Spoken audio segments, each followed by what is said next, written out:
It is 6 o'clock on December 12th. Exactly. Are we on? It's 6 o'clock on December 12th, 2022, and I will call this joint meeting of the Select Board, School Committee, and Finance Committee to order. Would you please join me in the pledge? I pledge allegiance to the flag of the United States of America and to the republic for which it stands, one nation, under God, indivisible, with liberty and justice for all. Okay.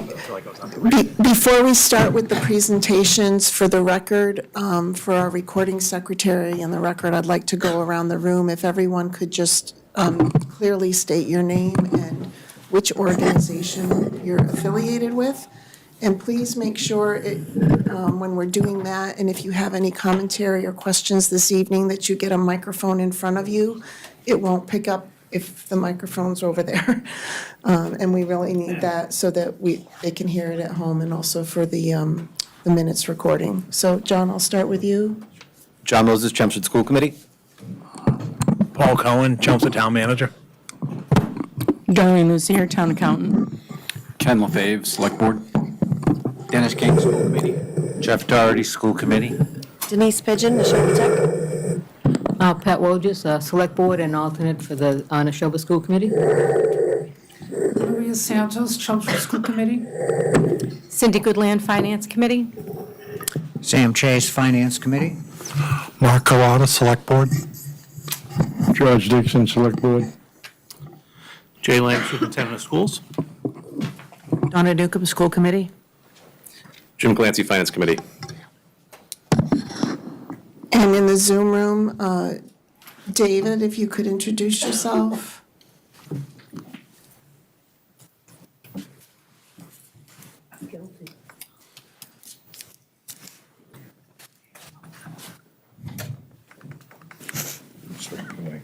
Sorry about that. Okay, while we're waiting for David to come off mute, John, could you introduce yourself? Hi, good evening, everyone. This is John Souza. I'm Finance Director. Go ahead, David. I don't know if you can hear us. We have David Gosling in the Zoom room. Also, he's with the Finance Committee. Okay. Did I miss anybody? Okay, Paul? Yeah, good evening, everybody, and thank you for taking the time, at a busy time of the year to gather this evening. This is our customary time for the budgetary process discussion for the upcoming fiscal year. As we'll get into in the presentation a little bit later, there are some peculiarities and unusual circumstances for the current year, but I think it's appropriate to begin the dialogue this evening, and then at the end of the evening, we can decide whether and when to meet again. So with that, as is customary per our agenda, I'll turn the microphone over to Darlene Lucy, our town accountant, to give us a summary of the current fiscal year. Thank you, Mr. Manager. Good evening. Tonight, I'll first start talking revenues for fiscal '23 and where we are to date. The revenues I'm presenting tonight are through October 31st. When I did the presentation, we hadn't finished closing out November yet. So these numbers are actually through October. First thing I always talk about is our local receipts. Those are our largest numbers, budgetary numbers for our budget, besides the real estate. So you have the motor vehicle excise tax is one of our largest. We have a budget of $5.3 million this year. At this point, we don't have much collected for our motor vehicles because we get our large commitment in January or February. So at this point, we're just only about 11% of our 5.3. Again, we will be getting those larger commitments in January and February, so we'll see that number jump up by the collection time in March. But from what I usually do is I take the current year's actuals and compare them, though, to the prior year, just to see where we're trending. And this year, we are trending a little bit down on our motor vehicle. We may be seeing that decline that we talked about. We've really haven't seen that in the last couple of years, but we've been kind of predicting it with the car sales being down, people having a hard time getting vehicles. Local options mails tax revenue for the first quarter, we've seen a strong collection. They're up 19% from the prior year. I'm just assuming that people are back out feeling safer to be back out, being immunized in that and being back out using our restaurants. So that's a good thing. Hotel tax, again, they're up 27% from the prior year. But we actually have the state is housing our homeless in our hotels, so that's really what's causing that. It's not that we actually have people coming in and staying. There are some hotels that are housing, people coming in and staying in our hotels, but that's the majority of reasons why that percentage is higher than last year. Permitting, that is down 15% from a year ago, but talking with the building department, they're still seeing home improvements being submitted, and I don't see any problem that our targeted, we're still within the benchmark of our target of 33%, and we shouldn't have a problem. We have a budget of $1.5 million, and I don't think that we will have a problem by getting that by June 30th. I think some people are doing a slow down. We also did have some larger construction projects last year that is kind of making that, with that number of that 15% down, but I don't think we'll have a problem with the budget number by the end of the fiscal year. Our rental income is down 80%, so I wanted to talk a little bit about that, just so because when people are looking at comparing it from the prior year, we were getting in fiscal '22, we were getting rental from the buses that were parked over at the Forum. They were paying us rental income over there parking. They're no longer parked over there. They've moved over to Katrina Road and using that over there. They've purchased that property so that we don't get the rental income from them. So that's why we're seeing when you're looking at the prior year. So with the rental income budget, when we were doing the tax recap, I actually decreased that line item a little bit so that we would be able to make the number, because we actually didn't adjust that budget from the prior year. Interest income, thank goodness, are significantly increased from the prior year. Last year, we were actually in the negative. This year, with the interest rates in the market stabilizing, and we're improving in that investment market, and again, we have to do the mark-to-market, but we're seeing a much better market than the prior year. So we cross our fingers and hope and pray that that stays that way. In our miscellaneous non-recurring revenue actually has increased. There's two things on that. We actually had a small sale of town-owned land right off of Bell Rucker Road and Summer Street there. And then we're going to be receiving the state opioid settlement funds, and the Department of Revenue requires us to bring that in as non-recurring revenue, so that will be increasing that line item from the prior year. As always, our property tax is always very strong and stable, the collection there. John Souza, our tax collector, does a great job with tax collection, making sure we get that. We just talked a little bit about expenses. Generally, we are within the budget of the 33. It's 37.3 expended. These numbers now for my expenditures are through November. And then so there's a couple of things we'll be watching closely. Of course, we're always going to have to watch the snow and ice. Any cost increase there, salt. We did increase our salt budget from the prior year because that contract for their salt had gone up tremendously from the prior year. So we do see that, but we're also just watching that. we're seeing all costs across the board on everything and all of our projects that we're doing rising. So we'll monitor those costs along with any benefit costs also that the town has to incur.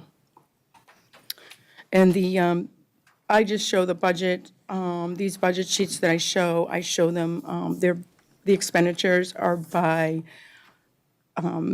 departments or the municipal government, public sector, the school facilities, cemetery. You see those listed and where they're at.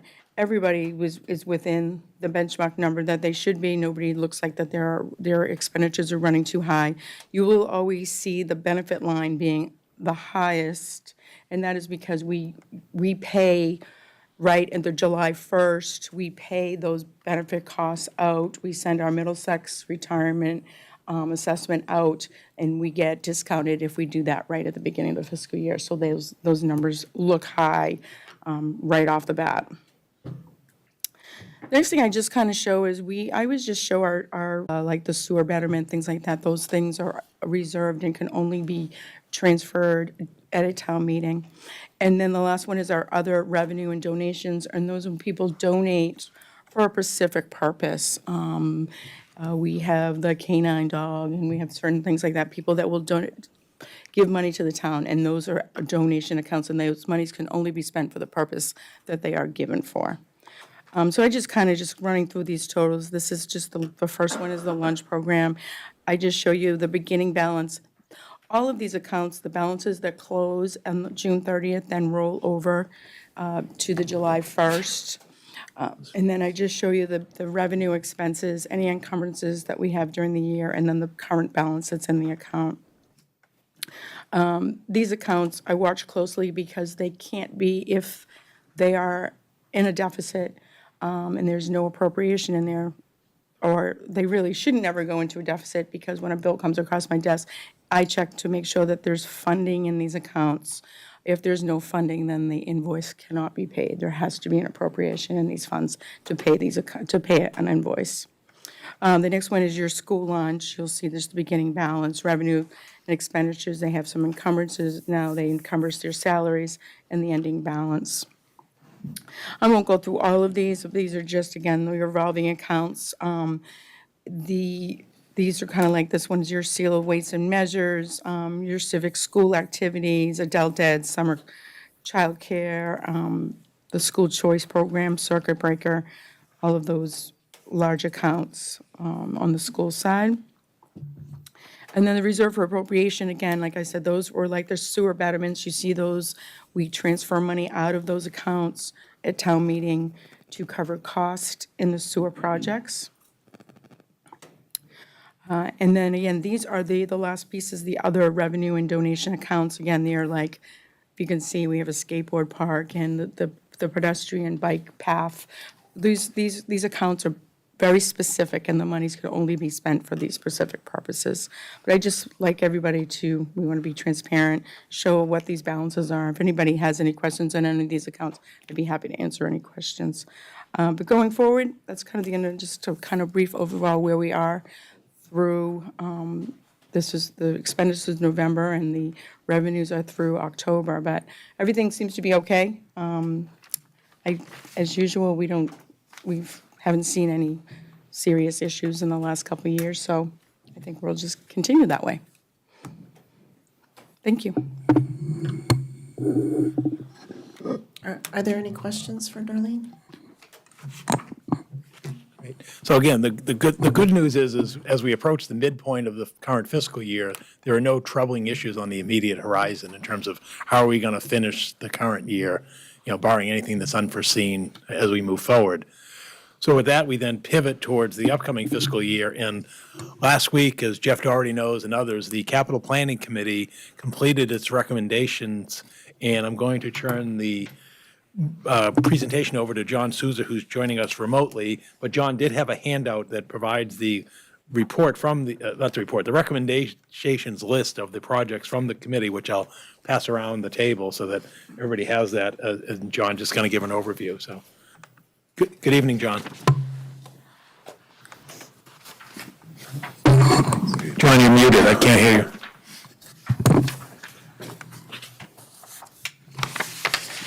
John, you're still muted, John. You're muted.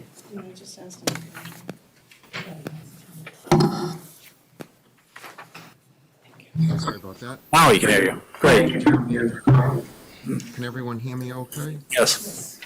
Good evening to the chairs and members of the Select Board, School Committee, and Finance Committee. I'm pleased to be with you this evening.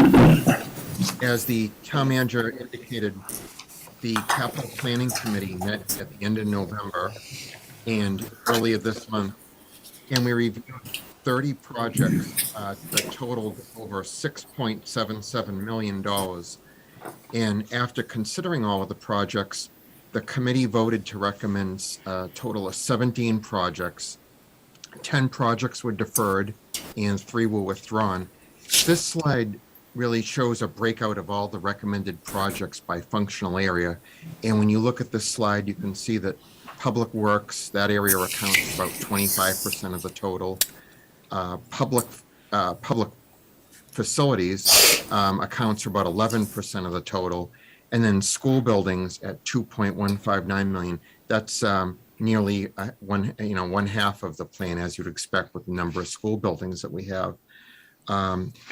So all of the recommended projects total $4,387,207. This year we're fortunate to have recaptured funds, which, as many of you may remember, those are balances that are recaptured from prior year completed projects. Usually we've had much less than this in recent years.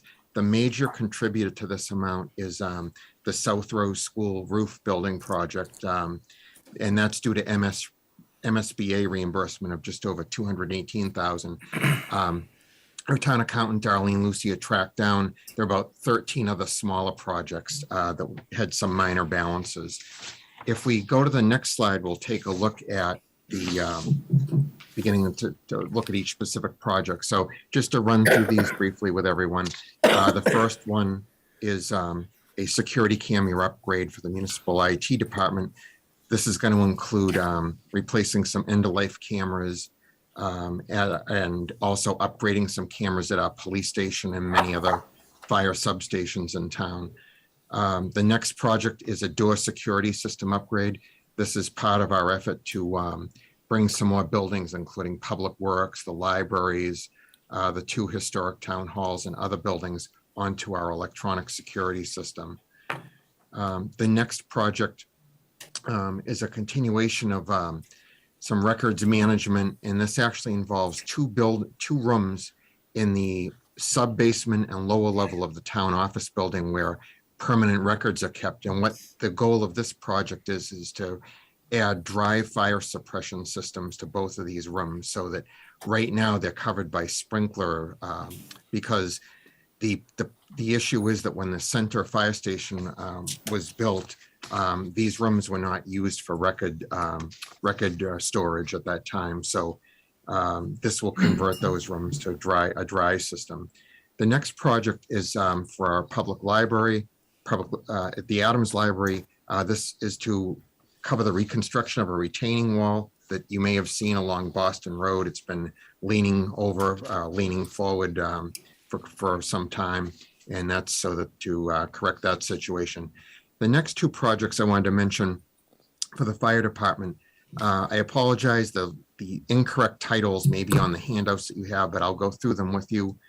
Project 5 covers the replacement of an investigation vehicle for the department for a cost of just over $68,000. Project 6 covers the replacement of a 2012 service and rescue truck. So it's used for those purposes. It's also used as a plow truck. The next project covers, for our Public Works department, covers sidewalk construction for $350,000, road improvements for $400,000, and then Project 9 is the purchase of a sander body for an existing dump truck, heavy-duty dump truck that was purchased, as well as brining equipment for de-icing purposes. The goal of that project is to use a brine solution to try to reduce the amount of rock salt that's used during de-icing operations, just to as many of you know, the costs of rock salt have risen substantially. If we move on to the next slide, please. We move on to Project 10, which covers the design for the reconstruction and repair to the bridge that goes over Stony Brook on School Street for a cost of $150,000. This bridge, some deficiencies were noted back in 2017, and this will cover repairs to the retaining walls as well as the masonry arch to the bridge. The next project involves the replacement of the elevator at the town office building at 50 Billerica Road. And this project, this elevator actually, we believe goes back to the late 80s when this building was underwent a major renovation to become the town office building that we know it as today. The elevator, we've been advised, is approaching the end of its life, and this is the only elevator that folks can use to reach the first and second floor of the building. The next project provides supplemental funding for the boiler replacement project at Chelmsford High School. One of the things that the facilities department found is due to the complexity of this project and increasing costs in the HVAC industry, the funding, we had appropriated funding which they used to purchase the boilers, but it's necessary to provide additional funding to cover the installation of the new units. The next project involves replacing boilers at the Harrington Elementary School. These date back to 2002, and except for the high school units that I just mentioned, are the oldest boilers in the school system. So facilities department wants to get those replaced to avoid any problems down the road. The next project involves some upgrades to piping in our HVAC system at the Westlands Community Ed Center. That's at a cost of just under $190,000. Number 15 involves the replacement of the Westlands elevator. This unit's about 33 years old. The cost is about $325,000. And that also goes back many years and is believed to be original to the school. The next project also involves an elevator, and that's at Chelmsford High School. This unit is believed to be about 48 years old. The cost to replace it is $480,000, and our understanding is that's used very heavily by staff and students. And then the next project is at Chelmsford High School. This involves an upgrade to the kitchen. Many of you may remember that that school administration, the school committee, has made it a priority to try to upgrade several of the kitchens, and they've been systematically working through the elementary schools, the middle schools, and now the last one to be done is at our high school, and the cost to do that is just over $641,000. That'll cover upgrades and remodeling to the kitchen and food service prep areas. So you can see when you deduct the recaptured funds, the total to be financed is just over $4.16 million. If we go on to the next slide, please, this just shows, you may have seen this in recent years, just shows the breakout between general government and school department projects. And as you know, it can vary widely from year to year, depending on the mix of projects that's approved. And you can see for the upcoming fiscal year, school projects account for just over 49% of the total of the capital plan. And then finally, this last slide just shows of the ages of all of the municipal buildings and school facilities in town. And just to kind of remind us of, sometimes we may forget that, just about all of our schools were built in the 1960s, some in the early 1970s, and except for Center School that underwent a major renovation, probably around over 20 years ago. That's part of the reason that we need to devote an increasing amount to keep these facilities functioning and serving the needs of the town going forward. So that completes the look at the capital plan for this year. If anyone has any questions, I'll do my best to answer those. Paul, I have a question. Sure. On the number 7 and 8, the sidewalk construction and the road improvements, where do you see the opportunity for additional investment in the road and sidewalk infrastructure that we know we need? Sure. As was discussed at the capital planning process and so forth, the DPW, under the direction of Director Clancy, is in the midst of a sidewalk assessment by being contracted by a third party. We expect that report should be available in February, and then we intend to bring it back to the stakeholders, namely Select Board, School Committee, community as a whole, and have a dialogue in terms of the investment in sidewalk construction and reconstruction, particularly if there are areas that need to be addressed towards the school areas as well as other critical pathways in the town. And John, your thought still resonates with me, so it is in our mind in terms of Byam School and so forth. And then in terms of the road plan, I reported to the Select Board last meeting, their last regular meeting, we've just completed over $2 million investment in our roads this past construction season, meaning calendar year. It basically runs from April to November. And back in September, they provided an updated plan of investment for construction year 2023, which will start in April, not that many months from now. And we anticipate to be in around that same timeframe around February to discuss, again, a revised 5-year plan of investment in our roadway system.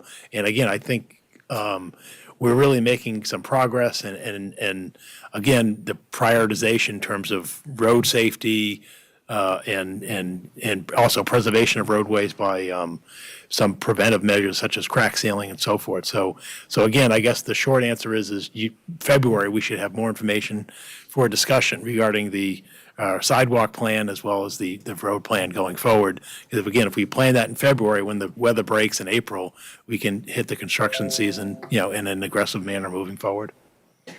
Can I ask a follow-up? Sure. So the additional funds that you put into the road systems currently came from free cash? Yes.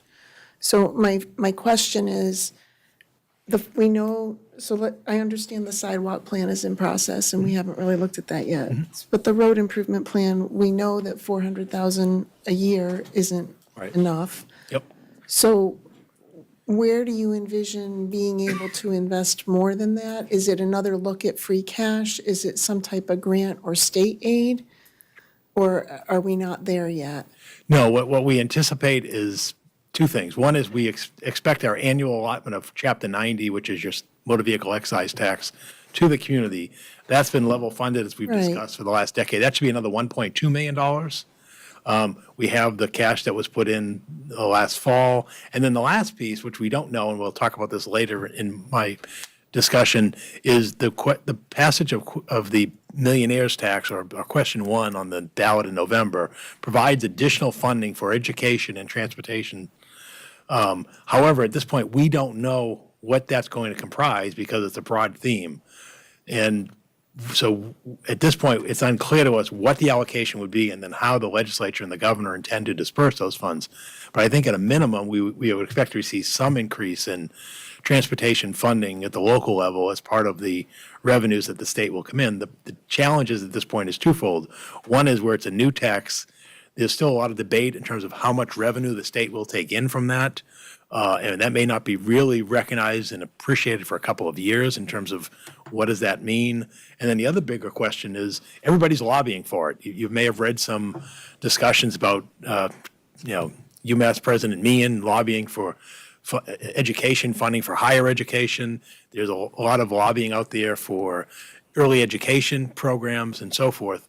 So it's just not clear at this point, coming back to the transportation question, how much will receive those funds? Will they be designated earmarks to communities, or will it be a combination of that and competitive funding? But again, I think we have a solid plan of looking to over another $2 million of investment in the upcoming construction year into our roadway network. And then, as I said, we'll come back with revisions, because what happens with that, much like buildings, is it's not static. So roads get reassessed over time because they wear differently. So and so that's what we'll keep doing. But I would anticipate you're going to see at least $2 million of investment in our road networks.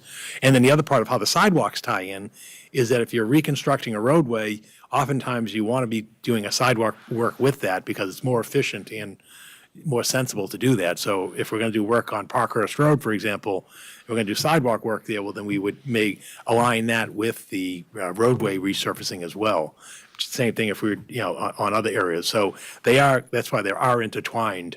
And that's why I said it really become closer in February when we have more clarity in terms of a discussion, in terms of what investments we want to do for sidewalks, in terms of what do we have to reinvest, what sidewalks are presently out there, as well as what new sidewalks we want to add, and then how does the paving tie into that. So you can think of a number of examples, whether it's Main Street, other areas where you obviously want to align your sidewalk construction with your roadwork construction. So if I understand this correctly, the Chapter 90 and the capital funding is just level funding, basically. Chapter 90 doesn't represent any increase for us over.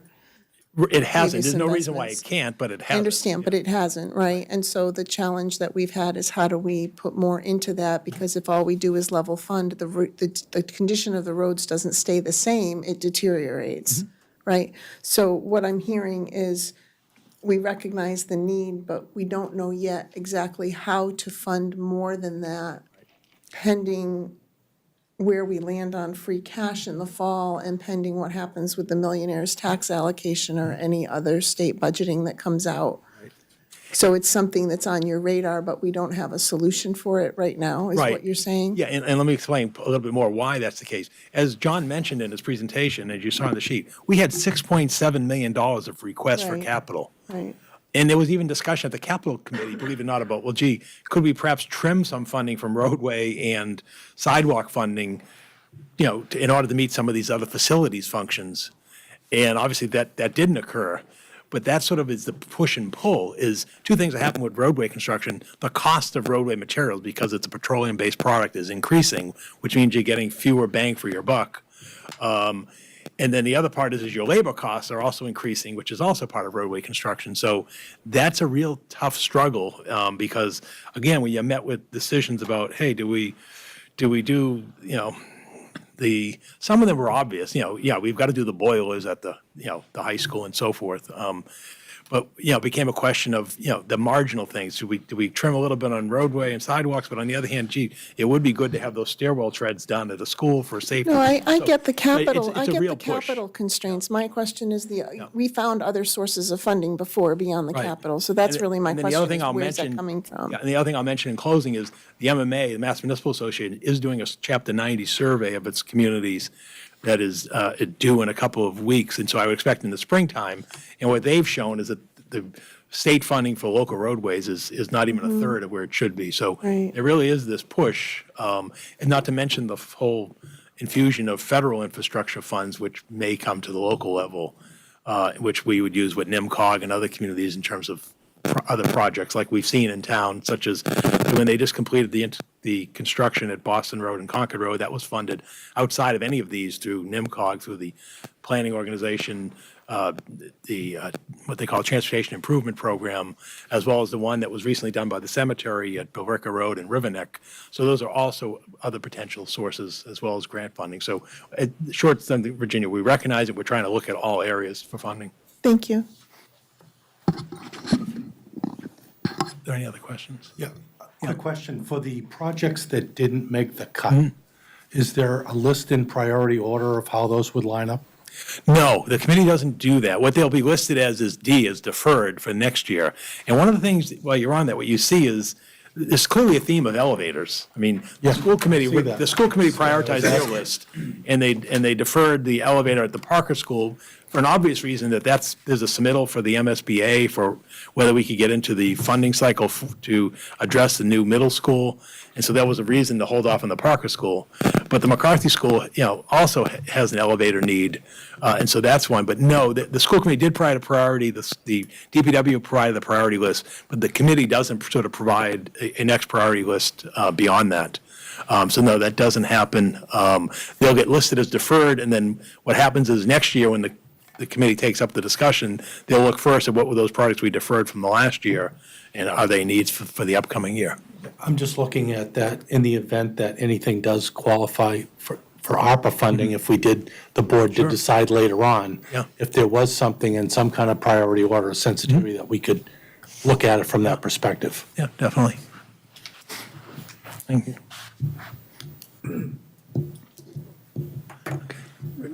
If there's no further questions on capital, our next part of the agenda, and it does sort of relate to capital, but this is capital at Neshoba Tech as well as their operating budget. And as much like the town, the regional school district is involved in their budgetary process. And Dr. Pigeon is here this evening to provide us with an overview of their budget development process and their recognized capital needs. Thank Good you. evening. Thank you very much. And I just want to let you know that with me this evening is Michelle Shepard and Michelle Boucher, both from our business office at Neshoba Tech. And also joining us is members of our school committee. I believe Sam Polton is here, along with Claire Janot. Lawrence McDonald is tuning in, and I'm also pleased to be working with Pat in this role as well. And I'm not sure who is advancing the slides, but you can jump ahead a couple of slides. As you know, we are governed by a 14-member school board, and I've already shared with you the members from Chelmsford. If you go to the next slide, because we have such a large board, we also break into subcommittees, and we have a budget subcommittee that meets very regularly, especially this time of year. And you do have two members of your delegation are serving on the budget subcommittee, and historically, there's always been quite a bit of participation. Next slide. In terms of our current year, we are in good shape. We are going to, we have no concerns about not being able to serve what we need to serve during the current school year, but we have run into unanticipated costs, I think, just like everybody else has, in terms of increased special education needs, mental health needs of our students. The cost of materials and equipment, particularly in our technical programs, is certainly something that we weren't expecting to be increasing at the rate that it has increased. And just about anything we do in terms of building maintenance or capital, as was just previously said, is coming in much higher than we had originally anticipated. We've also had a few staffing, long-term medical absences that were not known when we were planning for the FY23 budget. But again, we've made it work, and there's no concerns that we would not be able to handle the school year in our current budget. Next slide.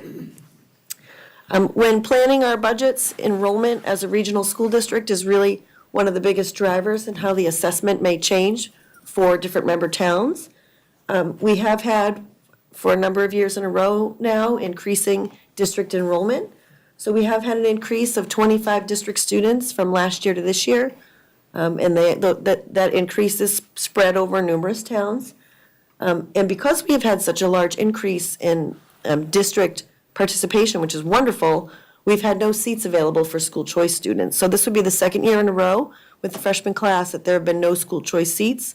And we're working really hard to continue when students may choose to go back to their sending town to continue to make sure that we're meeting anyone that's on the wait list. We do have a small wait list at this point, and we're still working to make sure we can serve all those students. Next slide.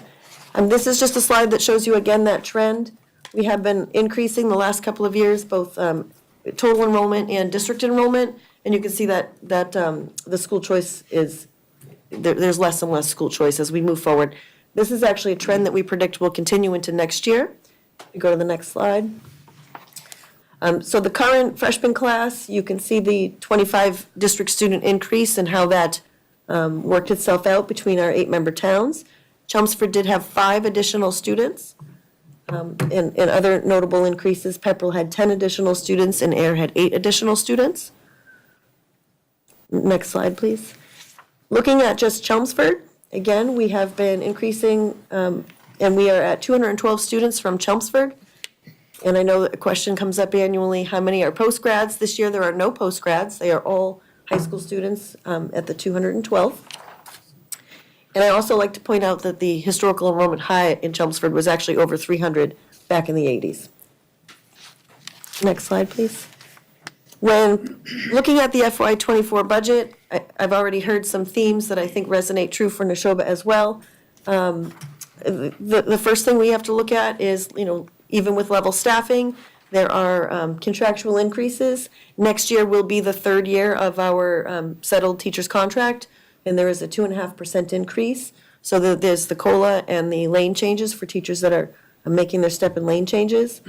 There's also special education staffing and service needs, which we're actually still working through, because we do bring in a freshman class where we don't know all of their needs. We start that process early with working with our school districts. Our transportation contract, we did have to go out to bid, and we have experienced what many schools have also experienced, which is we received one bid, and it is a significant increase. And as Paul mentioned, increases to Middlesex retirement system. All of our building, ground, and capital needs are increasing just because the cost is increasing. Vendor contracts, our HVAC contract, all increasing. And again, I bring it back to that cost of technical programs, supplies, and equipment, particularly in our construction programs. Next slide. Other considerations, if you were to put Neshoba Tech on the list of schools, next to the Chelmsford schools, we're in the same ballpark in terms of age of our building. We've worked really hard to keep the building up to date, but it is an aging building, and there are projects that we are going to need to be thinking about how to get done in the near term, in the next 5 years, 10 years, 15 years. We also want to continue to help make sure that we're meeting the needs of our students, particularly as we continue to recover from the pandemic. There's a lot of uncertainty this year. As a regional school district, it's probably one of the hardest years I've seen in terms of building a budget because there is so much uncertainty. We'll be building and proposing our budget before we have any of the state information, and I see Paul nodding his head. That's a very unique challenge that we are facing in terms of minimum required contribution, how the formula changes may play out, and uncertainty with transportation reimbursement. We've heard nothing at this point. And we do know that we want to continue to make sure we're paying attention to funding the budget and not relying too heavily on one-time funds where it might create a funding cliff as we move forward. We also are committed to annually funding OPEB. Our committee is actually meeting and working on developing a funding policy so that we can have a steady system or process for funding OPEB. Next slide, please. In terms of capital, I think you're right, Paul. I think the theme is elevators. We too have prioritized our elevator, which is the original elevator, as I understand it, and it needs to be replaced. So we're working on that project, and we're also looking at fire suppression system repairs on the second floor. Those two projects are currently out to bid, and we're working on putting those into our FY24 proposal. And then in terms of capital, we did go out and do a full facility assessment where they look at every aspect of our building. They put together the list of these are the projects that you're likely going to face. We do have some significant capital needs in the next 5, 10, 15, 20 years coming up. And we are working diligently to create a plan so that we can have a systematic approach to how we're going to tackle our capital needs. We are researching whether or not we would potentially in the next 5 or 6 years perhaps go out for an MSBA accelerated repair project. Although if you've been following MSBA, there's been a pause just recently placed on MSBA accelerated repair projects. We're hoping that is a short-term pause and not a long-term pause. And our Equipment and Facilities and Budget and Finance Committee are working on a more structured plan that we hope to share with you in the coming months. In terms of savings, I think Neshoba Tech is very aggressive in terms of going after any type of workforce competitive grant that we can receive. I'm really pleased to share that we did put in a competitive grant application and we received $2.5 million to renovate and expand our vet science and our electrical technology program, which are our two fastest growing programs at Neshoba Tech. So we were really pleased. We've also continued, anytime there's been a grant opportunity, we have put in for it. We have 2 pending grants out there right now, which are part of Baker's Workforce Skills Capital Grant Program, a $500,000 grant in TV media and design, and anywhere from $3 to $5 million grant in engineering, programming and web, and robotics. We're hoping that we will have some information relatively soon as to whether or not we'll be granted either one of those competitive grants. If we are, that would be a great opportunity for our programs and a savings to our member towns. We also, whenever we can, we use our students to support the work. In terms of our capital project, lighting is very expensive. To replace lighting in all of the schools is very expensive. We've been working annually to replace certain sections of the building, and we have our electrical students doing the work. So we do realize cost savings as we go by making real world projects of some of our capital plan. In terms of next steps, we are well underway with our departments in going through our drafts of the budget. We do have in early January, a Budget and Finance Subcommittee meeting where we'll set the date for our town officials breakfast and our workshops. I anticipate that our school committee tomorrow night will vote the date for our public hearing on the budget, which is likely to be scheduled for Tuesday, February 7th, which gives us enough time to have the 45 days required in order to have the budget ready for our first town meeting, which is, I understand it, is in March in Westford. They voted to keep the March date. I'm glad to answer any specific questions that you may have. You've gone 2 years without accepting any new choice students. If that continues for 2 more years, does it basically mean that there are no choice students at Neshoba Tech? Yes, that's what would happen. So in the freshman, there are no school choice students in the freshman class. In the sophomore class, there are just a couple. They were students that we took in as resident and actually moved. We had space, so we allowed them to stay, which is what you do see typically in situations like this. The junior and senior class has the largest choice numbers at the moment. I anticipate when the senior school choice students graduate, we'll likely be replacing with all district students next year. Based on current application trends, we're looking at a class of 200 plus of all district students again. So you're at capacity. The question that occurs to me is, a few years ago when Minuteman Tech redid its building, a number of communities dropped out. Yes. Carlisle, Roxborough. Roxborough.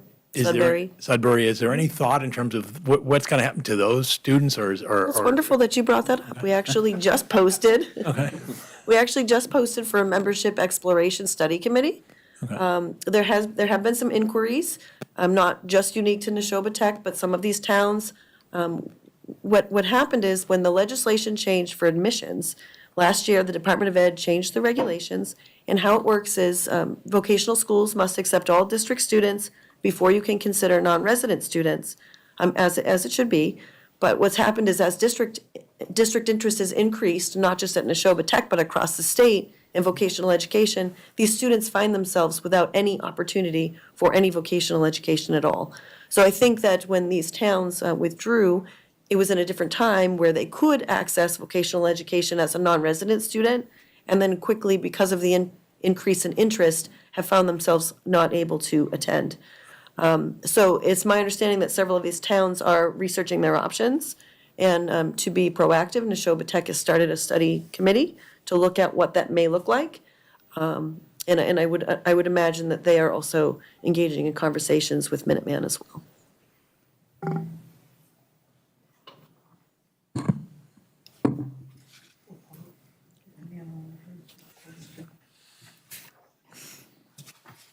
Are there any other questions for Dr. Pigeon? You mentioned an increase in costs in special ed. What happens with EL at your school? We are seeing increased need as well. In our EL population, if you were to compare it statewide, it seems low, but it's on par with our EL population across our member towns, but it is increasing, and the needs are increasing as well. Are you required to, what do you do in terms of support for EL students? We have EL teachers who work direct with the students. Okay, thank you. For the I believe they're talking about English language Yes. learners. So if anybody at home saying, "What's EL?" Is that something like ET or something? Okay.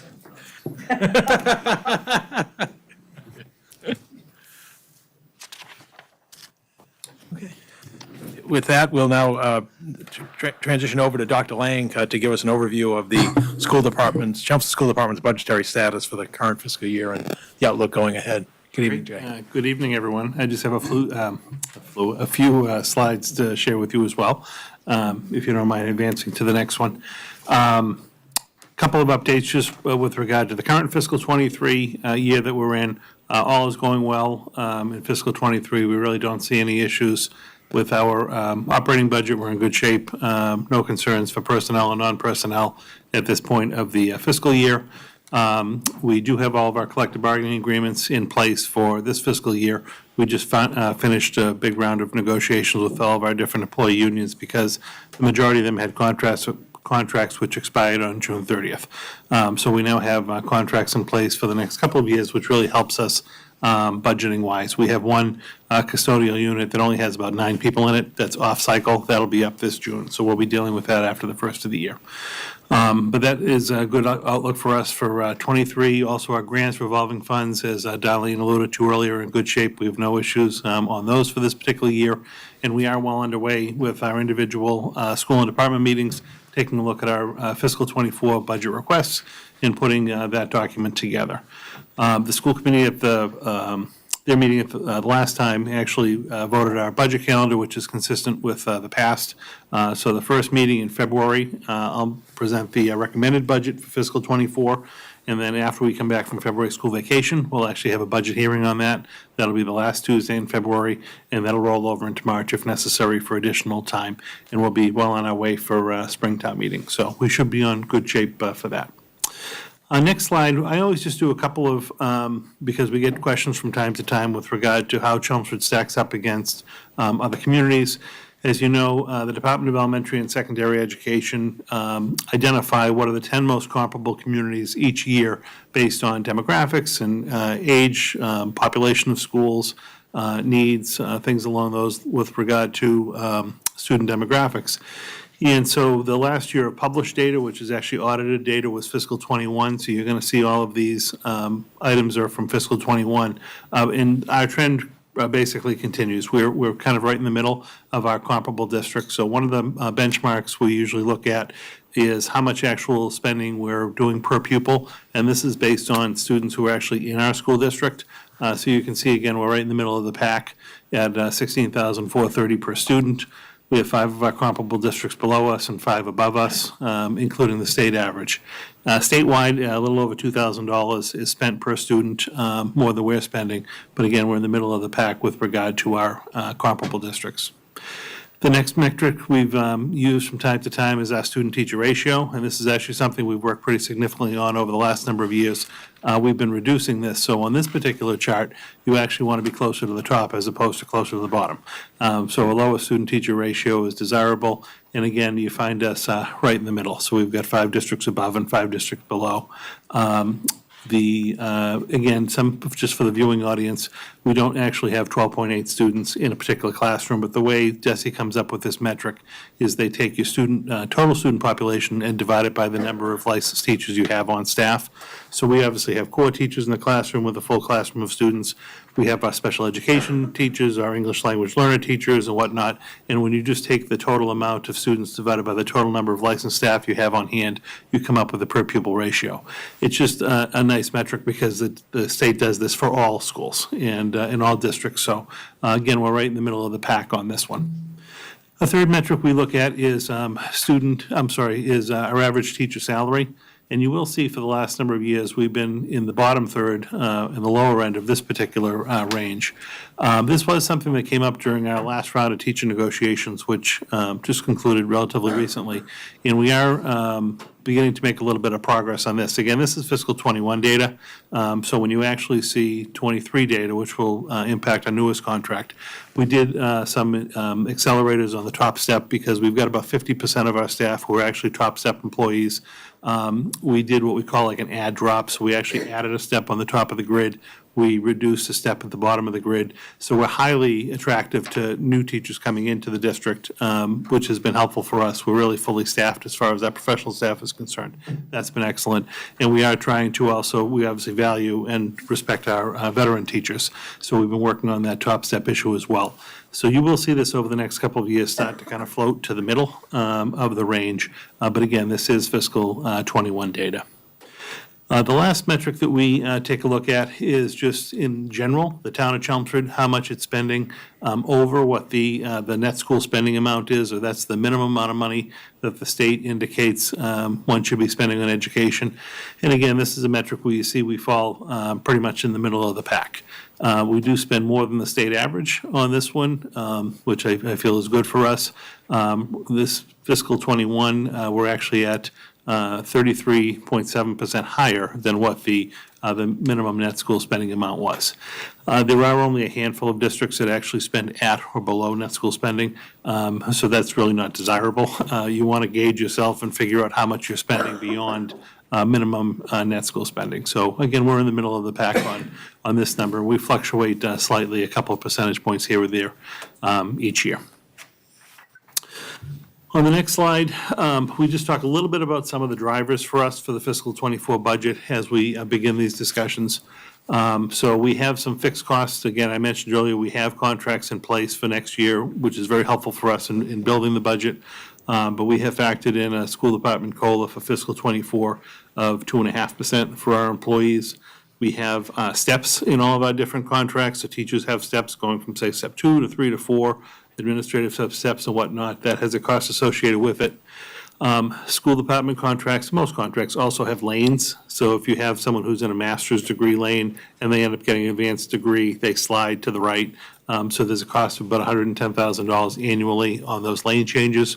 And then we do still have some retirement incentives for individuals who have been with us for a long period of time. And if they tell us ahead of time that they're retiring at the end of a year for budgeting purposes, there's a little bit of a sick leave buyback incentive that's in the contract for those individuals.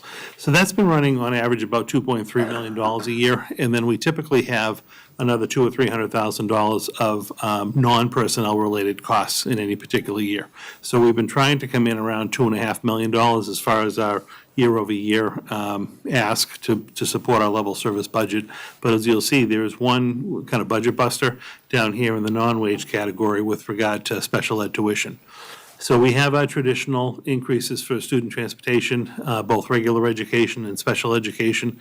We were fortunate that we had a new contract in place for regular ed transportation, so we're solid on that for a couple of years. We just have a in the scheme of things, a relatively nominal increase for regular ed transportation. We are going to be going out after the first of the year for a new special education transportation contract. And again, unfortunately, I do not believe that's going to be competitive. There are very limited companies that are doing that at this time. So we have factored in a little bit of funding for an increase in special education transportation. But the budget buster, which I mentioned earlier, is the out-of-district special ed tuition, and this actually has nothing to do with the number of students we currently have in out-of-district placements. OSD, which is the Operational Services Division of the state, has approved a 14% rate increase for the special education schools unilaterally. They're a group that basically takes a look at requests from special ed schools to increase tuitions, and they basically set the tuition rates of the schools for the following year. It typically, I would say, is a 2 to 3% increase in any given year. The special education schools kind of pleaded their case to OSD with regard to some of the things we're seeing in the district as far as students being a little bit needier, needing extra services and whatnot.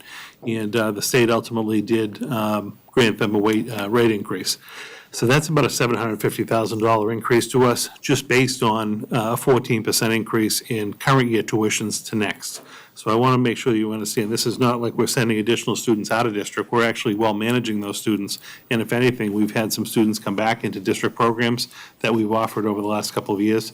This is a state setting a tuition increase across the board that all districts are having to deal with. And there is a lot of reverberation within the school worlds on this. I know the Superintendent's Association, the School Committee Association, others are really trying to explain to OSD what this implication is going to have on districts. I don't know if that'll have an impact or not, but as we build our budget, we've got to factor that in for next year. That was not anticipated even up to this fall. We then have a couple of other smaller increases around, we have a contract in place for our custodial cleaning services. We're assuming a small increase in utilities for next year, and that brings the non-wages up to about a little under $1 million, about $950,000. So what I would have liked to have had is a $2.5 million increase or a request for services for next year as a base, but because of that out-of-district tuition rate increase, it's looking closer to a 3.2. But I just wanted to provide that and give some context as we're working through the fiscal '24 budget. Again, our departments, our schools are working on numbers. The holiday break is usually a good quiet time for us. We get a lot of work done during that week. So we've been doing all of our fact-finding and holding meetings with the folks. But we're on track as normal to have some recommendations coming out right after the first of the year. We're also a little concerned with obviously not going to hear about the governor's budget until later in the spring. That affects, I think, the town side a little bit more. Where unfortunately, we haven't been receiving, I'm sure you'll touch on it in your presentation, a lot of state aid. We can still move forward and put the bulk of our budget together, but that is going to be variable this year because usually we're not waiting to March to find out what's going to happen statewide, budget-wide.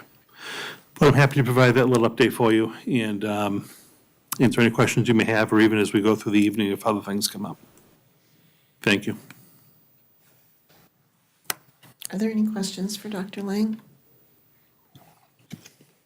Okay, so you can see there's some themes that are coming up in terms of inflation, lack of service, competitive service providers, uncertainty.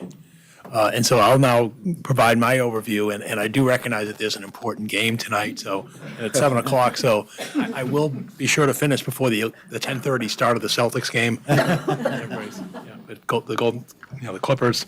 Anyway, no, let me move into it. In the first slide on slide 44 is the extraordinary, if you can go back. Sorry. Back to.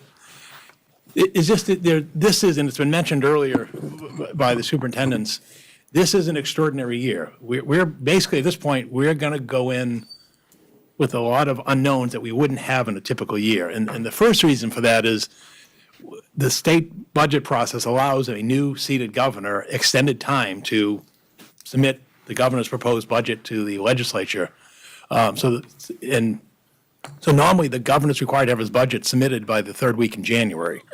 Because it's a new administration, and obviously they won't be taking office until the first week of January, they're providing the new governor until March 1st.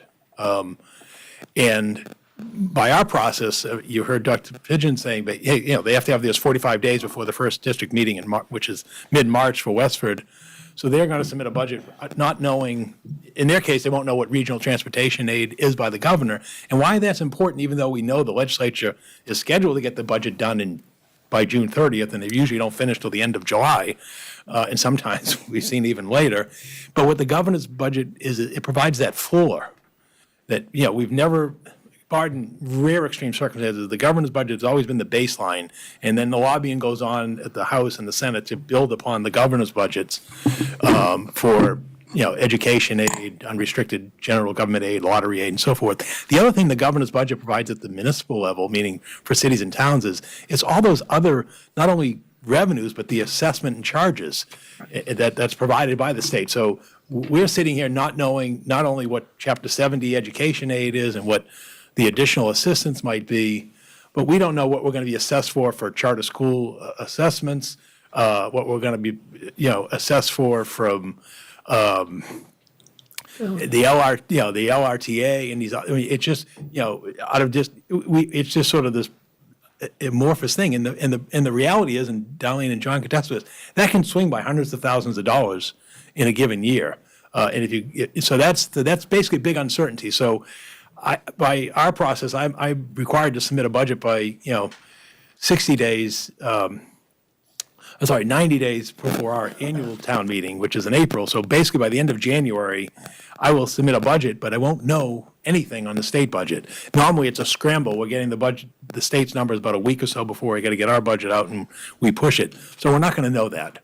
The other thing, as I mentioned earlier, we don't know what the passage of this new ballot question of the millionaire's tax, for lack of a better term, but the 4% surcharge on incomes above $1 million is going to mean.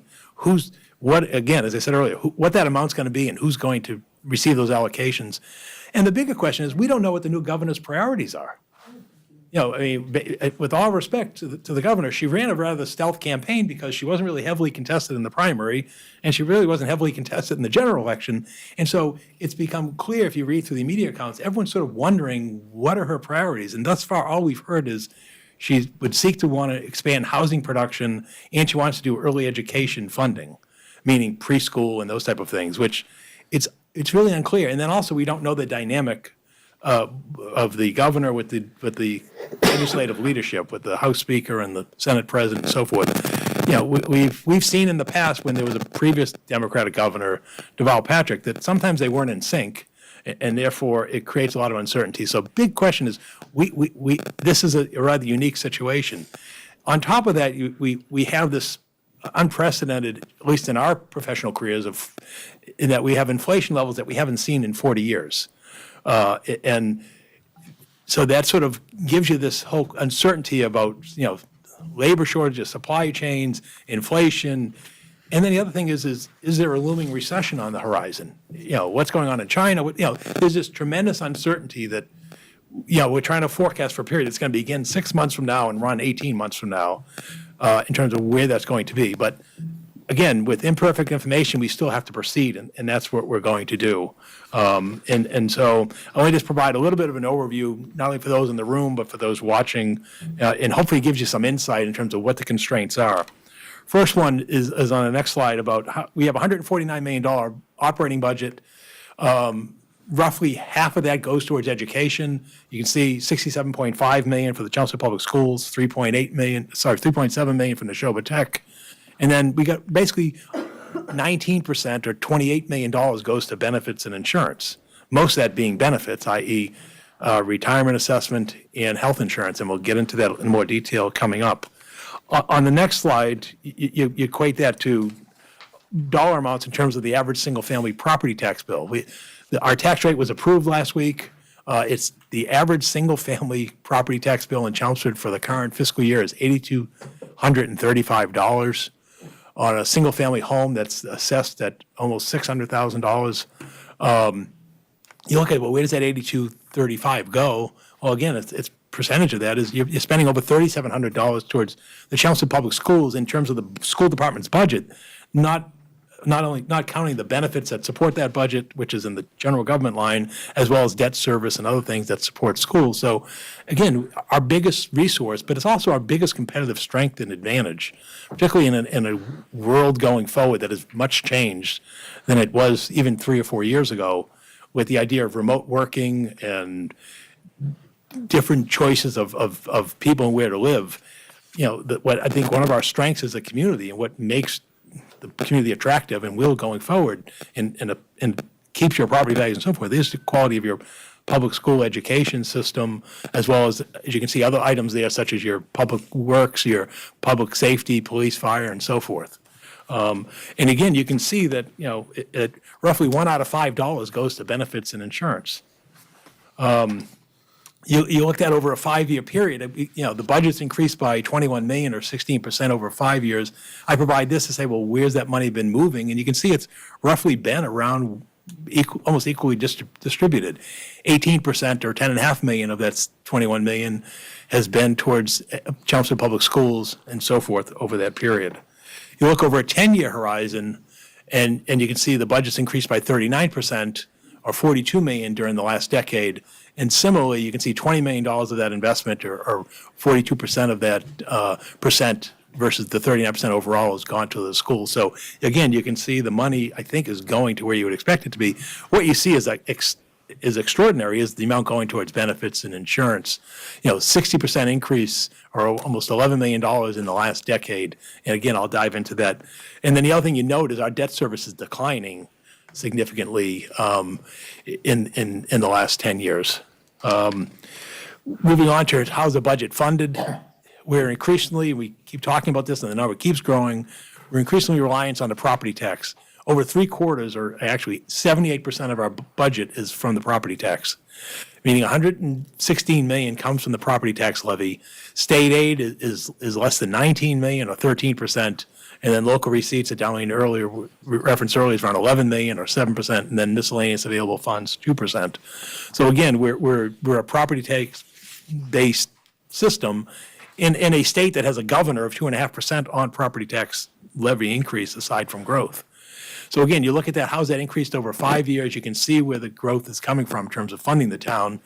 5 years, 18% increase in the property tax, or 18 million. State aid isn't even increasing at 2%. It's not even, it's probably 1.3, 1.4 if you do compounding over 5 years.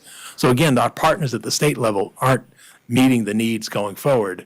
You then look over property tax valuation, which is another concern. On the next slide, on slide 51, you see that the property tax valuation is within the property tax is traditionally continuing to increase towards residential valuation.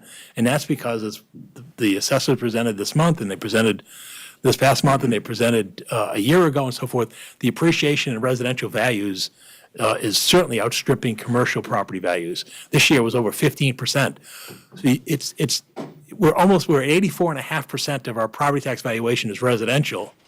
And it's probably going to be 85% next year, because the next year's values are based upon the property sales of this calendar year. Whereas if you went back, 5 or so years ago, you were almost at an 80-20 split. So again, you're not only having an increase in property tax, you're also having an increase in property tax on the residential class of property. And again, going back to the average single-family property tax bill, as I mentioned earlier, you can see the numbers that were, again, approved last week by the state. Bills are going out at the end of the month, the actual bills. But our average value is now $573,000, and at an average bill of $82.35. So in the last 5 years, the average single-family property tax bill has increased by $1,000, or 14.77%. Although, again, if you took 2.5% and compounded it over 5 years, you'd be at 13.14%.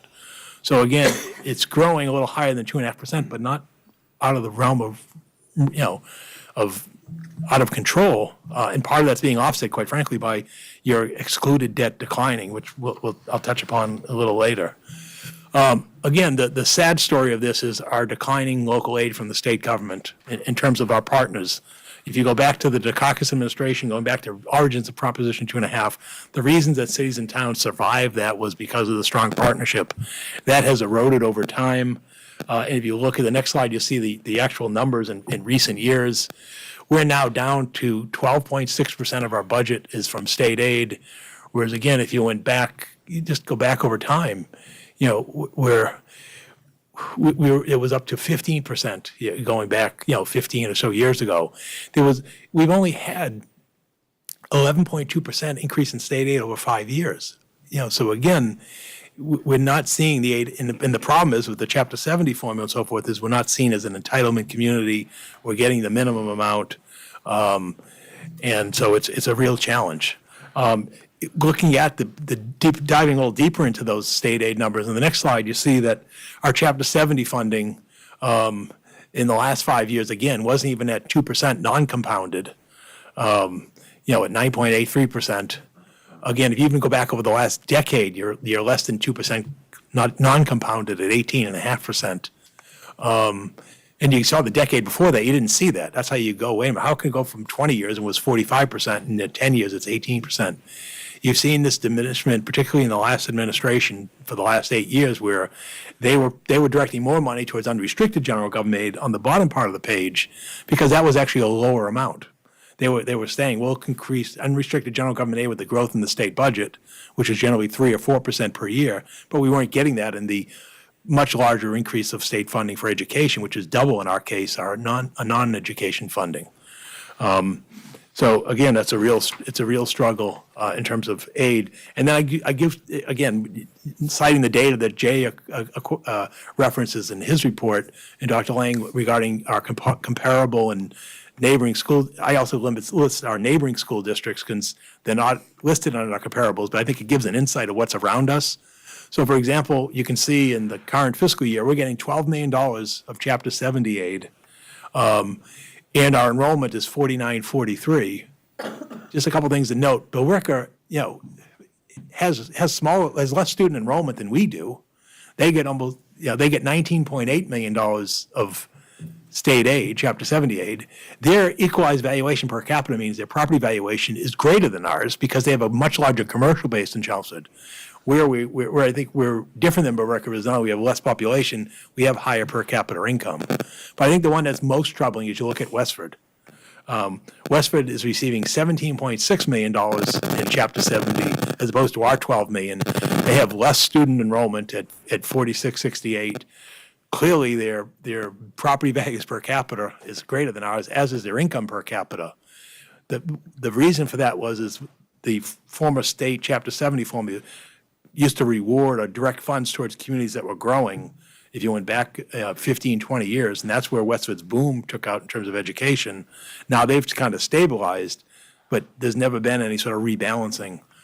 So that's where this Chapter 70 thing comes to rub. But you can see up there are communities, we're not the only ones that are suffering comparatively, such as such as your Walpoles and your Wakefields and so forth. So it's just a struggle, and this is continues to be an issue at the state level, again with the uncertainty about how new education funding is going to be dispersed through the Commonwealth. Moving on to the budget priorities, again, education, public safety, which includes public works, because last night being a perfect example, roads, de-icing and so forth is part of public safety in the community, and that's why I include public works as part of public safety in terms of safety of travel and safety of facilities in the community. Our capital infrastructure and health and human services. Moving on to the issue of school funding, as Dr. Lang noted, our net school spending is over 35% above our required school spending. So this year, under the states, what the state characterizes as net school spending, the Chelmsford Public Schools will budget to expend almost $80.4 million during the current fiscal year. So we're again around that 35% range where we sort of have been for the last several years. He touched upon enrollment and student-teacher ratio. Again, I'm not going to be repetitive there.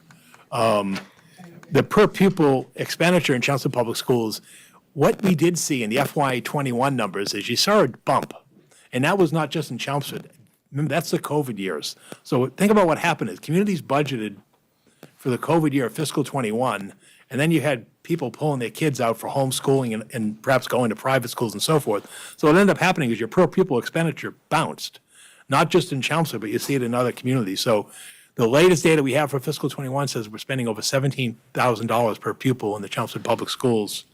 I graph it, much like Jay referenced in his thing, is the per pupil expenditure comparison. You can see, as Jay noted, we're sort of left of center, where Burlington, with its huge commercial base, is right of center, spending almost $25,000 per pupil. And we're towards the left of that, again, around the midpoint, below the midpoint. Some other interesting data, circuit breaker reimbursement. The great thing is for the last 4 years, the state has met its obligation of funding 75% of circuit breaker as required under state law. Our numbers, as Jay noted, aren't spiking. You can see they're being managed. We're 69, 68, and so forth. So we're getting roughly around $2.5 million of circuit breaker reimbursement. School choice enrollment trends, we just heard what was happening at Neshoba Tech. As you can see, the trend is also down in the Chelmsford Public Schools in recent years in terms of receiving and sending students. And if you go into the next slide, you can sort of see that in terms of the numerical basis. We have 41.4, but again, FTE pupils, and the district receive $250,000 in tuition. As Darlene noted in her report, the balance in the school choice fund is over $2.26 million. Where are these students coming from? Predominantly Lowell. Of the 41 students, 34 of them are coming from the city of Lowell, in terms of where they're being sent from, and that's really where the bulk of the money comes from. You can see the amounts vary because some of them come with special education costs, which is why it isn't consistent. The flat amount is $5,000, plus you also get assessments for special ed. Revenue from special ed. If you look at where our students going from, leaving Chelmsford, there's 31 in fiscal '22, Westford being the largest recipient, 13, but you can see the virtual schools are starting to grow. There's almost 11.3 going to, with the two virtual Commonwealth schools. And then also cannot forget at the bottom of the page, our charter schools. We have 109 students attending charter schools. As I noted earlier, our assessment for the current fiscal year was 1.58 million for a net assessment going from that. Jay referenced about average teacher salary. As he noted, it is starting to pick up. And the latest data that I was able to come across was FY22. The average teacher salary is $84,000. And then again, the 5-year increase, again, if you compound 2.5% over 5 years, you're right around there. So again, you've had a $9,400 increase in the last 5 years. Neshoba Tech, our enrollment at Neshoba Tech, as Dr. Pigeon pointed out earlier, is now up to 212. Again, that's based on the October 1st enrollment basis, which then forms the percentage contribution for the upcoming fiscal year. And in the 5 years, we've had an increase of 14 students, or 7%. Looking at the per pupil expenditure at Neshoba Tech, that's, over now $20,000 for the most recent data we have in '21. My guess is if you applied it to where we sit today, you're probably over 21,000. And that's what it costs. People look at their tax bill and they go, this is what it costs to educate a student at a vocational school. And even in Chelmsford, we saw the numbers were in the high teens. Some other quick data analytical looking at is our full-time equivalent employees. We're roughly 250 on the town side and close to 800 on the school side. And we're just trying to manage that, those numbers, and, recognizing that there are costs that come with those increases. The other big thing, as I noted earlier, is inflation, and you can see the big change, if you look at the bottom of the slide, is 8.1% through September. I believe the CPI is due to be out later this week. So through November, they give it every other month. So we'll see the CPI for Boston in November later, but it's going to be around 8%, which again is extraordinary for what we've seen in the last decade and really the last 4 decades. And that's really having an impact on us because Proposition 2.5 is not indexed to inflation. Looking forward to fiscal '24, again, the objective is to maintain services in a high inflationary environment and trying to meet the fixed cost increases in a very tight labor market, trying to address our labor contracts on the general government side, our retirement assessment, health insurance cost increases, and contracted services. Jay already provided the increase of $3.2 million in the Chelmsford Public Schools, so again, I won't walk through that again. At the Neshoba Tech side, it was noted in Dr. Pigeon's presentation, even though Chelmsford's enrollment went up by 5 students, our enrollment increase was slightly less than that of the district. So our district share actually declines under 30% to 29.73. Again, they're scheduled to present its budget at the end of January, which is the same time I'm supposed to present mine. So I just took a shot in the dark and just said, if the current fiscal year's budget increase was 4% and the total member assessments increased by 4.79, I just threw out a round number of 3.9 million, which comes out to about 170,000 or 4.57%, because I have to do something as a placeholder as assessment. I guess we'll find out in several weeks how close we are, but it's clearly around. I think it's got to be in that realm of, and again, our increase is going to be less than it would be if it were today's budget because our percentage share of the district. So I'm pulling it in a little bit and recognizing that our contribution goes from 30.13 down to 29.73. Have to use something. Employee compensation, as Jay noted, that's our biggest cost. We're a service organization. We're budgeting for non-union employee compensation schedules at 2.5%, so I've got a placeholder of 1.1 million. Coming back to the issue of employee and retiree health insurance, we're being told to expect an 8% increase in health insurance plans. That's roughly around what the state connector plan was in their recent rate announcement. We know the same pressures that are facing cities and towns and school districts and so forth is also facing the healthcare industry. They're having a hard time getting staff and their costs are growing. So again, you're seeing 8%. I'm hoping it's only 8%. And our premium is obviously dependent upon our claims experience and enrollment. Again, our number of retirees continues to increase, and I'll dive into that real soon in an upcoming slide. So I'm holding just over $1 million for health insurance rates increases for the upcoming year. Health insurance subscribers, as John provides this chart and processes our monthly health insurance subscriber invoices. You can see that we're insuring over 1,600 active employees and retirees. What we've seen in the last 10 years is an increase of 75 employees taking our insurance. So again, we're seeing a 12.5% increase in those taking our insurance. And then the other thing that's grown, and we have 125 additional retirees in the last decade. So 15% of the number of retirees receiving benefits, health insurance benefits through the town. So again, that drives the cost. And then what does it come down to in terms of real costs, in terms of premiums? This number is always shocking on slide 80. An HMO family plan right now, over $27,000. The town pays 75% of that. It's over $20,500. If you go to that next slide, Virginia, sorry. And so if you then factor an 8% increase on that, we'll be contributing over $22,000 per employee who's drawing our family HMO plan. And so obviously that does constrain us in terms of hiring somebody. I mean, you could be hiring a $40,000 or $50,000 employee. Now you're adding $22,000 if they come in, taking a family HMO plan. Back to the uncomfortable story of the Middlesex County Retirement Assessment. And again, this actuarial basis was done at the start of this calendar year. So you can see, and it's done every 2 years. You can see where this is going in the future. But our assessment for the next 2 years is known.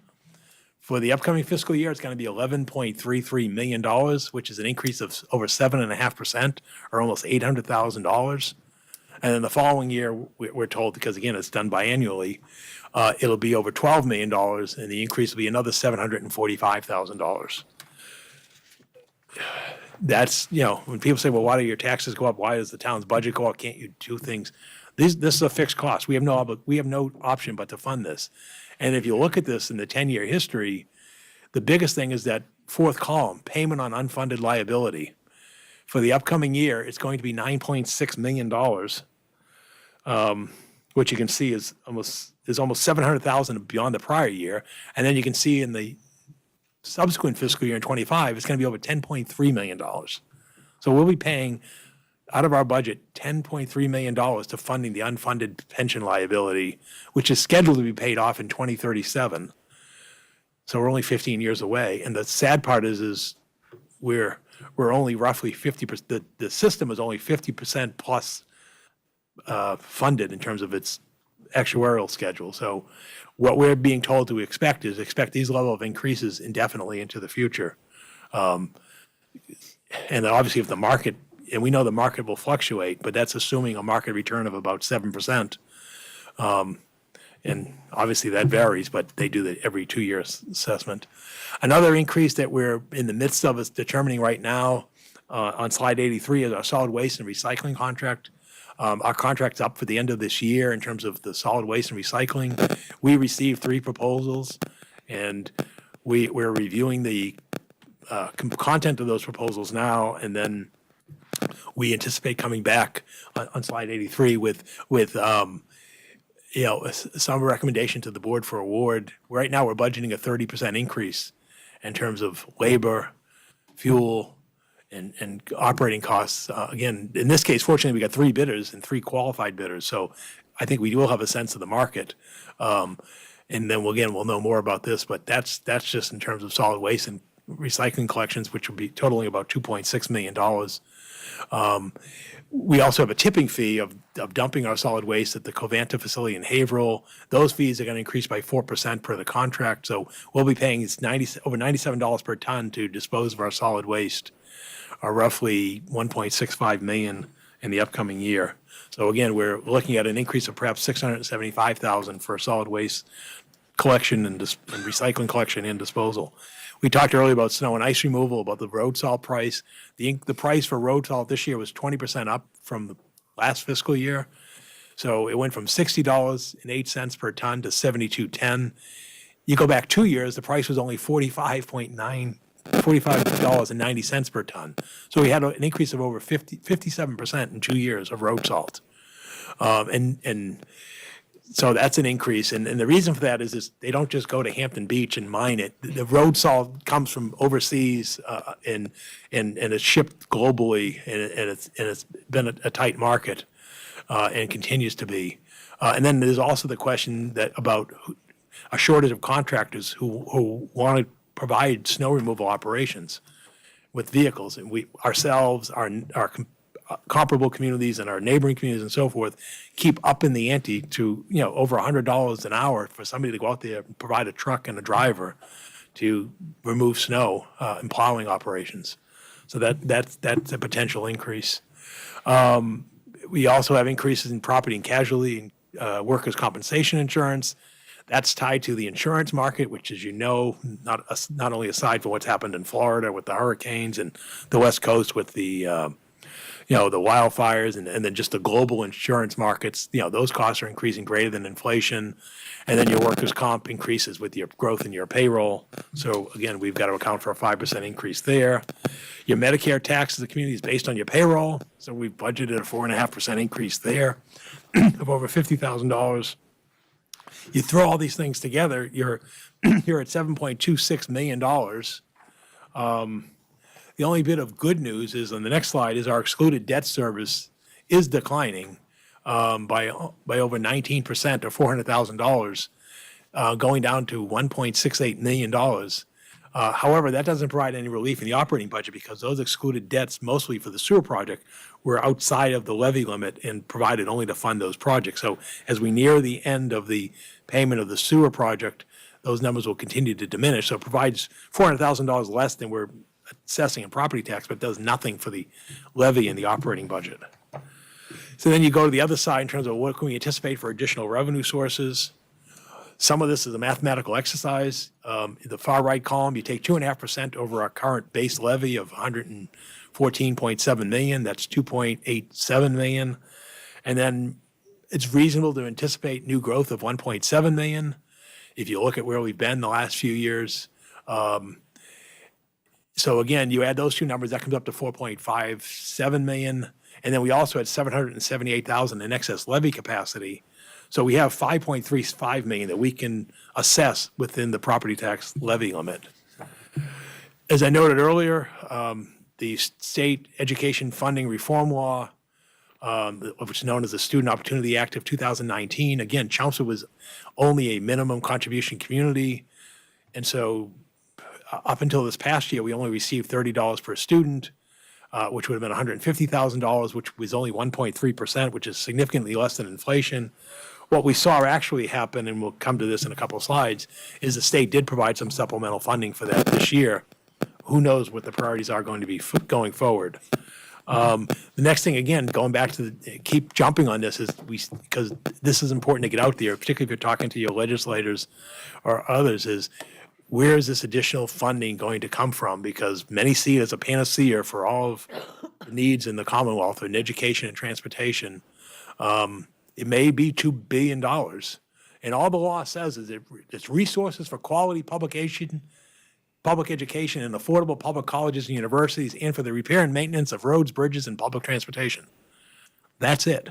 It's up to the legislature and the governor to decide what that means, and what I anticipate we're going to get something, particularly in the early years, because if you don't, there'll be a lot of uneasy feelings because people are going to say, oh, you just displaced this revenue with other revenue in the budget. And I don't think they can pull that off this early if that is going to be what happens. And so that's a concern in terms of redeploying the current spending for education and transportation to other services. So I think it's reasonable to expect we're going to get some additional state educational transportation funding, but it's unknown what that's going to be.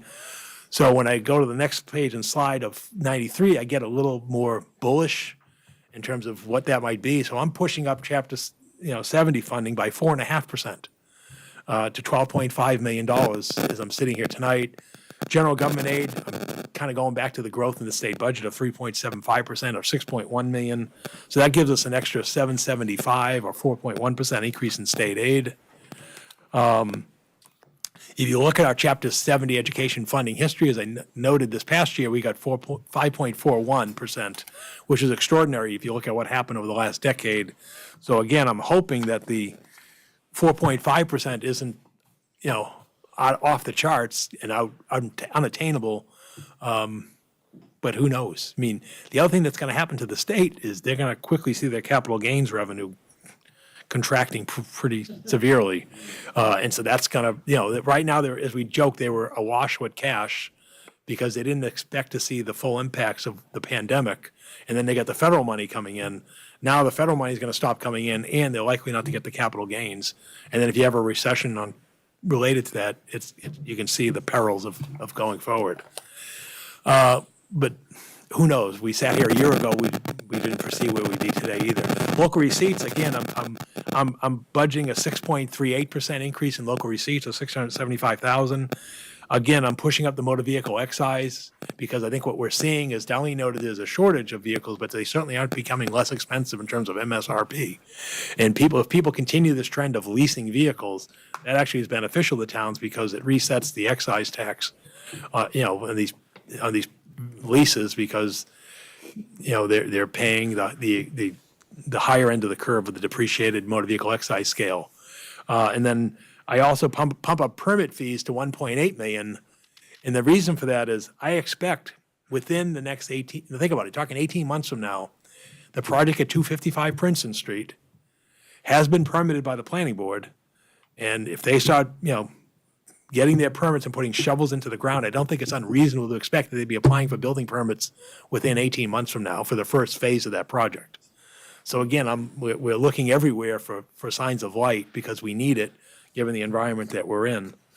So again, if you look at that and say, okay, what are your projected revenue sources? Being a little bullish, I'm at 6.8 million or a 4.6% increase. Then if you compare that on the next slide to what the cost drivers were, I'm not there, but we're at least within striking range, given the uncertainties that are out there, on trying to maintain essentially a level service budget. I can tell you I'm not adding any personnel on the general government side. We just can't entertain it at this point. On the school department funding increases, there's an error on line 2023. That should be 67.5% or 2.5, so that increase is 3.75, but yet the line 24 is correct. So I made an error in transposing, but the 70.7 or 3.2% is still a 4.74% increase for the upcoming year. The other thing I like to do and give context, because we really need to see that the challenges to Chelmsford aren't unique to Chelmsford. So let's just look at our neighboring communities in terms of what's going on to their property tax. And this is updated data just as recently as this week because communities are approving their property tax. As you look at our second, where Chelmsford, again, our property tax value is 573. When we're really in range, the average single-family home in Billerica is 549. Drake, it's almost it's over $450,000. In Tewksbury, it's not far from Chelmsford, 553. In Westford, it's 685. You can see the relative bills, the increases. Billerica got hit with a 9.75% increase in the average single-family property tax bill. And you say, what happened? What happened there is they're at full classification. So they had no way to absorb the 15% increase in the average single-family home value because they couldn't put any more to commercial. So basically, you're seeing a $579 increase in the average single-family bill, or 9.75% in Barica. If you look at it as a percentage of per capita income, the tax bill as a percentage of their income, we actually fare pretty well at 14.5, where Barica's at 15.32. So that works out well for us. But I think, what happened in Drake, where they didn't have the dramatic increase in the property tax, they got a big influx of Chapter 70 education aid, because they, unlike Chelmsford, are an entitlement community because of their demographics. You can see that in terms of their per capita income versus Chelmsford and the other towns in our area.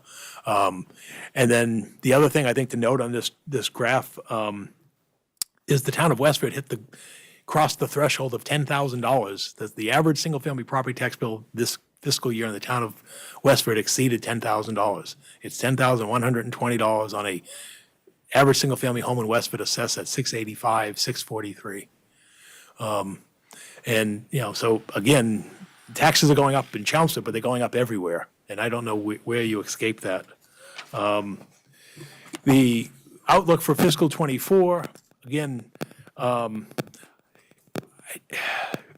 this past year, we applied $500,000 in free cash to reduced the average single bill by $35. We had an additional $279, as I said, an additional excess property tax capacity. I don't foresee that in the upcoming fiscal year.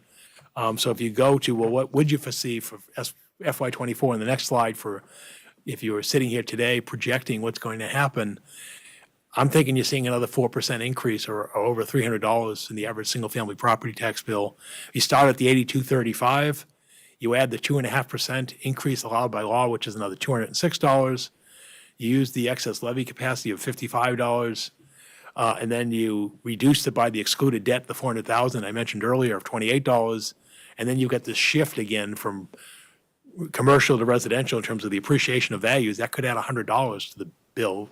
It was more than that this current year. So that's sort of, where what you might see, as we're looking forward. So in summary, in terms of the conclusions and where we go, the budget cost drivers in Proposition 2.5, there's going to be no significant operational changes in our upcoming budget. Again, our local aid from the state is diminishing over the years, and it's uncertain where it's going in the future. So the lessons, the message is, the budget carefully. We're relying on the property tax. There's uncertainty regarding any significant future increase in state aid. On the next slide. Employee cost benefits are not expected to diminish. So in other words, they're not saying, if you can get past this 8% in health insurance this year, we're expecting those level of increases in health insurance. The number of retirees continues to increase. And we just have to be mindful of the budget. And again, as I can't keep reemphasizing, the priorities of the new governor and the state legislature are not known at this time. And you've got higher inflation that's expected to stick around for a couple of years, as well as this uncertainty of recession or what have you in the future. So with that as a conclusion, my request or recommendation would be to have the support of the select board and the school committee to move forward with a approximate level service budget of $156 million that utilizes our maximum allowable property tax levy. So thank you. As I said, that's my presentation, and again, the budget will come out the end of January. So are there any questions or anything I can elaborate on, or any thoughts, suggestions, help? I have just one, I have a Yes. clarification question. When you say the general government non-union employee compensation schedule would increase by 2.5%, so the non-union, my understanding is the non-union employee compensation typically has two components, the COLA, and then if there's any step or merit increases involved in that. So that 2.5%, does that represent an average of those two things combined or something else? No, that's the pay scale, much as Dr. Lang discussed earlier, and I know is the case in Neshoba Tech. The pay scale itself increases by 2.5%, which they see as, it used to be thought as an inflationary adjustment to the pay scale. Obviously, it's not currently an inflationary pay. So what happens is, an employee, you not only have the 2.5%, so if you're at top step, you're only going to get 2.5%. But if you're a less experienced employee, you get the benefit of not only the 2.5% increase in the pay scale, you also get the step increase for being a more experienced, and i.e. more greater contributor to your operations, much like a teacher who would go from a fourth-year teacher to a fifth-year teacher. Do we do the same type of benchmarking with our pay scale in terms of comparable communities and competitiveness that we do with the collective bargaining units? Periodically. When's the last time we did that? It's been a couple of years. I believe Dr. Lang's doing one for the school employees this year, and I think we'll probably look at doing one next fiscal year. What I think we're seeing is no surprise. We're seeing that we're starting to lag behind because in a tight labor market, you're often forced, two things are happening. One is you're forced to hire people at higher rates, and that often means that even with the pay scale, you're hiring them perhaps at a higher step than what you otherwise would normally do because they can command that. And so I anticipate that will probably happen in a year from now. So in other words, if we would do that work this spring and summer, we probably would bring it in for the fiscal '25 budget. Okay. But that's only going to be more difficult news. But it's very clear that, you know, if anybody's looking at anything that's happening out there, it's not just municipal government, it's just everywhere. It's a difficult market to be in the employment basis. And, you know, so that's happening everywhere. Are there any other questions for Paul?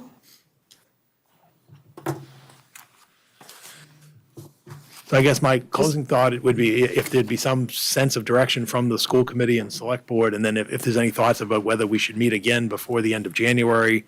I think the problem we have this year is we're not really going to know much more between tonight and the end of January, you know, than what we've discussed this evening on all accounts, whether it's Neshoba Tech. Well, let me take one question at a time. Your first question is about the vote, basically, but let's go to the second question.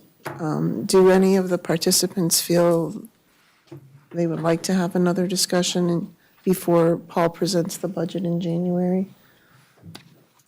No? No, I think when we should look to possibly having a discussion is in March, when we actually have the numbers from the state.